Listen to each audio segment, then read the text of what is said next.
Hello, Capricorn. This is Mary Elizabeth with Sacred Love Tarot, and this is your November 2023 tarot forecast. Capricorn, kind of what I feel for you is that I feel that I need to breathe. Just breathe. Take a minute, stop, breathe, relax, and make the decisions that you need to make. That's kind of what I feel for you. I feel that there's a little patience needed for the month of November, and it may be hard to come by. But there's some patience needed here as you exhale. Third chakra, Archangel Chamuel, using your intuition.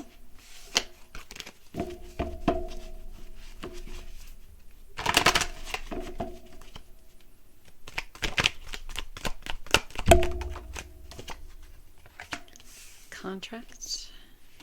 Using your intuition before you sign off on anything, right? Before you endure to spirit. So we have the third chakra, Archangel Chamuel, and we have contract, and we have door to spirit. So what I want to say is that if you're getting into any legal binding agreements, any court litigations, signing any contracts, use your intuition, connect with spirit. The door to spirit for you, Capricorn, in the month of November is going to be open. And this is going to be a time of growing spiritually in all areas of your spiritual well-being. So I wouldn't sign any contracts that puts you in a position of taking on any more than you can handle in the month of November. Listening to your intuition, and the listening to your intuition, the third chakra, Archangel Chamuel, and the door to spirit kind of go hand in hand, because the intuition is our connection to spirit. It is our connection to source. So this is kind of spirit's way of helping you make a decision on what you should be doing in regards to this contractual agreement, right? This is talking about having blind faith in yourself, blind faith in spirit, blind faith in your intuition, blind faith in the judicial system, blind faith in knowing that scales will be balanced, karmic scales will be balanced. If you're a Sagittarius, I just did your reading, and that had the Justice card, which also talks about balancing scales. So whatever is happening in the month of November for you, regardless if you have Sagittarius in your Sun, Moon, or Rising or not, balance the scales of balance. The scales will be balanced in your favor, but you have to not make decisions willy-nilly. You have to give yourself a little bit of time to breathe, a little bit of time to make the decisions that you need to make. Listen to your intuition, follow the guidance of spirit here, and that's very, very important. Very important.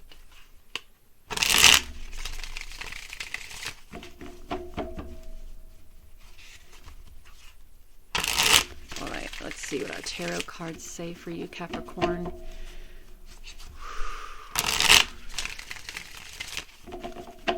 All right, here we go.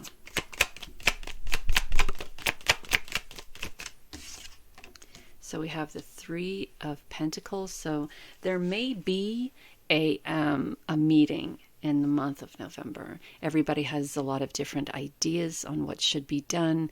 Everybody's projecting those ideas to you. You may be looking for help. You may be looking for a little bit of information, or just a little bit of what's the word I'm looking for, spirit, confirmation.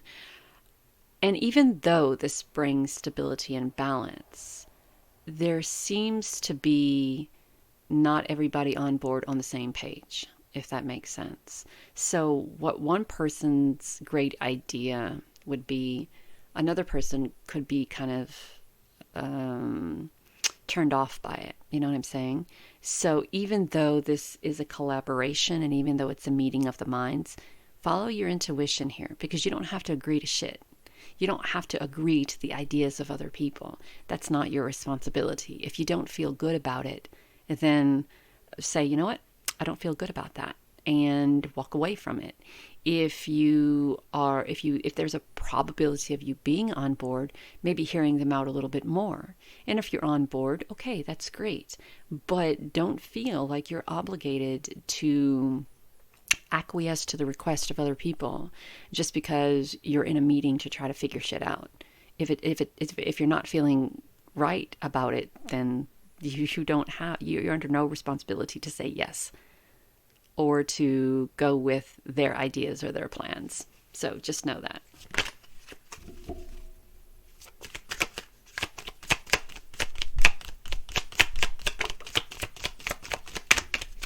We have the King of Pentacles. Now, going your own way could possibly, and doing your own thing could possibly bring you into a time of prosperity and abundance, right? Bring you into a time of growth and stability.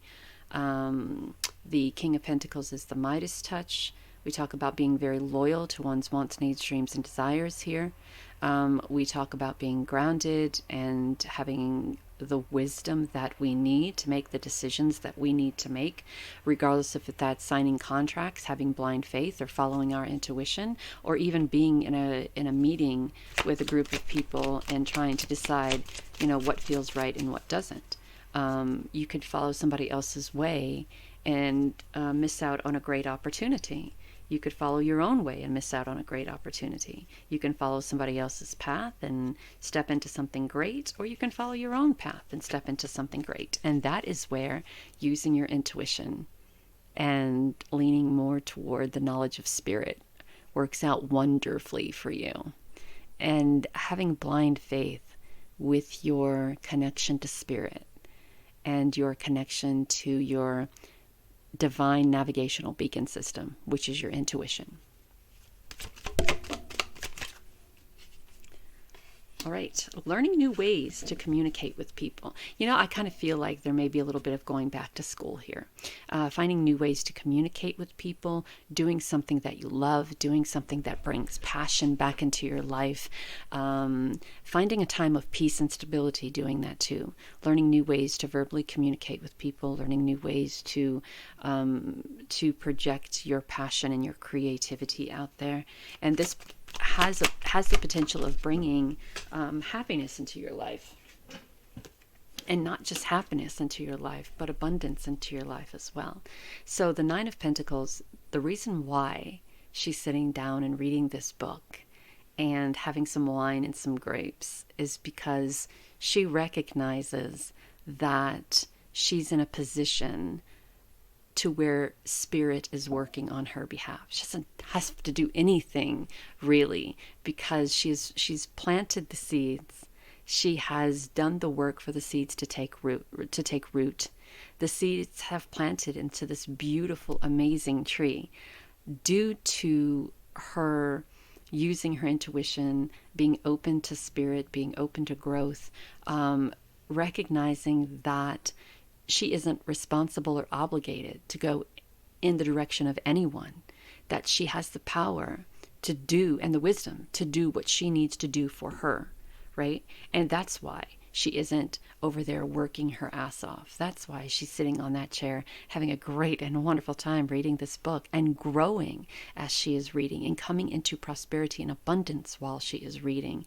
She is allowing spirit to work on her behalf. She has been is in the position of being receptive for spirit to work on her behalf, to bring her the things that she desires in her life, right? She knows that I don't have to go out there and bust my ass and struggle and scrimp and allow people to walk all over me or crawfish me to get what I want.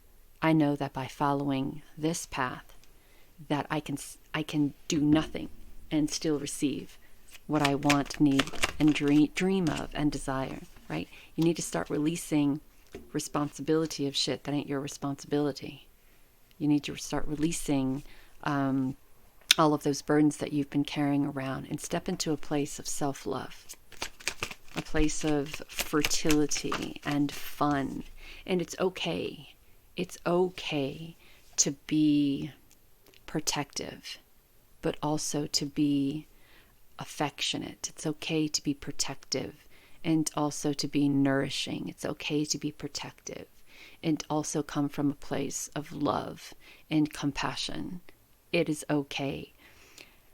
The 10 of Wands is a transition of you recognizing that you no longer are in a space of carrying other people's responsibilities and burdens around, right? And as you use your intuition, you'll start to grow and recognize. And as you use your intuition and open that door and receptive to that door to spirit, you'll start loving yourself a little bit more. Carrying around other people's responsibilities and obligations may seem like a noble thing to do. And it may feel to you that you're doing it because you love other people. But it takes away from self. It truly does take away from self. It's not an act of... I don't feel that it's an act of self-love. I think it's an act of allowing people to become codependent on you and what you're able to do for them. So by releasing all of that and truly stepping into a time of self-love and truly honoring who you are and setting up boundaries and protecting your energy, but also offering love from a place of love, is when you will be the time that you truly find who your tribe is, who your people are, right? Because those people that you've been placating this whole time, those people that you've been carrying around carrying around responsibilities and burdens for the whole time, the moment that you decide the buck stops here, who will be on your side after? That's the question. So the Three of Wands has you out here and you're manifesting in a place of paying it forward, in a place of being financially stable enough to offer those who have helped you financial help, paying it forward, being receptive to gratitude, being receptive to manifesting your dreams and desires. And the Star card is all of that coming true. I mean, we have stability and balance here, right? So she knows that in order for her to receive, that she has to let go. And this is that as above, so below. She recognizes that in order to receive the gifts that she desires, she has to let go of what has been holding her back, what has been causing her pain and trauma and damage and insecurities and uncertainties. And it seems like in November, you recognize that. You recognize what has been, you recognize there's the catalyst. You recognize the catalyst of what has been holding you back. You recognize the flame, and you recognize the fuel that flames that causes that flame to create a fire, and that fire to kind of overshadow everything that you've ever wanted to do. Right? You recognize that in November. You ask yourself, why haven't I been able to do this? What has been holding me back? Right? You ask yourself that, and the answer is going to be, I feel, that your desire to be wanted, needed, and loved, your desire to be seen and heard, and that desire is so strong that you're willing to carry other people's burdens. You're willing to carry other people's responsibilities. And you have not given yourself a solid or stable foundation to build anything off of. And in the month of November, it changes. It changes. At least it should change.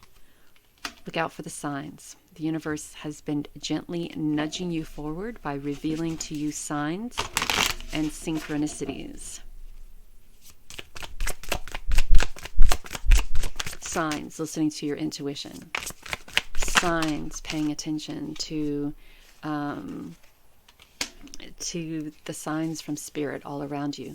You have a great talent, and you have been holding back that talent because of your feeling of being obligated to take on responsibilities or burdens from others, take on people's bullshit. In the month of November, you'll be blessed. And in the month of November, new beginnings will happen for you. There's a transformation here. The moment you step into your power and find where the energy lies, right? How did we get here? How did we get here?